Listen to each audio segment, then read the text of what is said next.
Oshkosh police say an unknown person broke into a woman's home. After an altercation, the suspect fled and still has not been identified.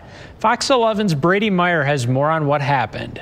Oshkosh residents are reconsidering safety in their own homes after officers were dispatched to a home early Friday morning. Just having a wife, you just worry about her and you want her to be safe. So you want to live in a city that's typically safe. Officers were responding to what they're calling a suspicious situation at a house in the 1500 block of Covington Drive. An investigation is now underway.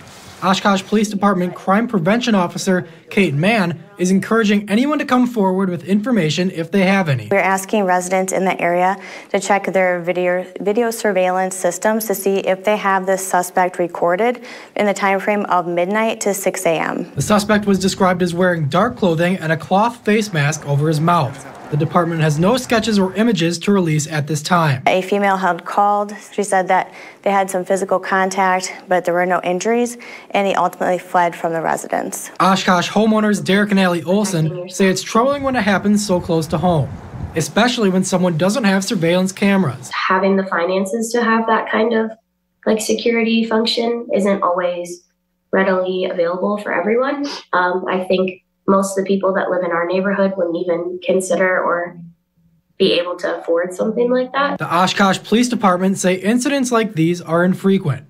Officers haven't released information on whether the doors were locked.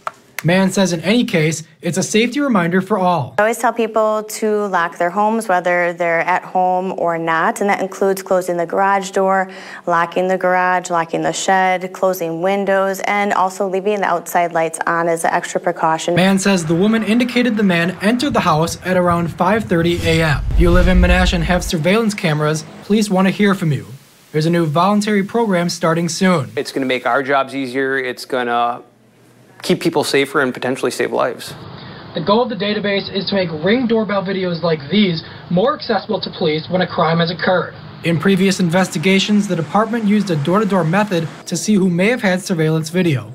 Community Liaison Officer Dan Hernke says the reason for the change is an increase in efficiency.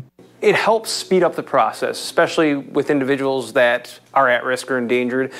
Instead of out doing that canvas searching, we can simply rely on a database, go into our database, find the address, contact information for this individuals. Hernke says the owners of the cameras will always be asked before their footage is searched through. We won't ask for logins or passwords, anything like that. If we have an incident and we end up having it documented that there is, in fact, a Ring doorbell at addresses surrounding where this person may have been, we'll ask for consent to get that video footage from them. The decision comes as package thefts across the country have been captured on surveillance video.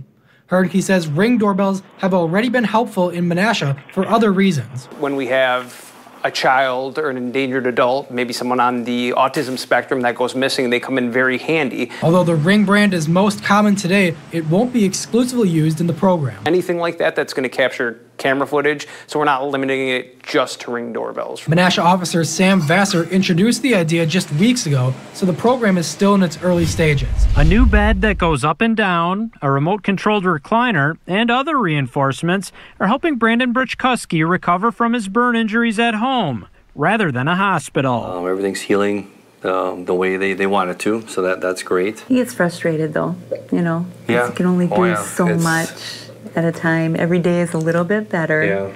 Yeah. Mentally, we got to, try to keep them strong. Brandon's parents, Bruce and Tammy, say their son will hopefully have his final skin graft operation next week, but it could be months or even a year until he's physically back to where he was. Hopefully it's less than that. Yeah. I think he'll surprise us.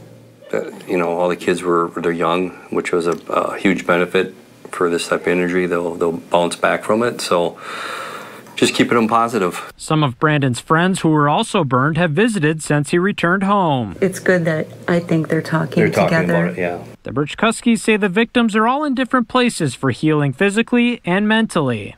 As for the investigation into what happened, Brandon's parents say it hasn't been a top priority for them, but they're pleased with what they've heard. Hopefully they'll be coming out with within a week. Within a week or so. We did hear that. Depends when the DA gets it. Coming out with some charges from what we heard.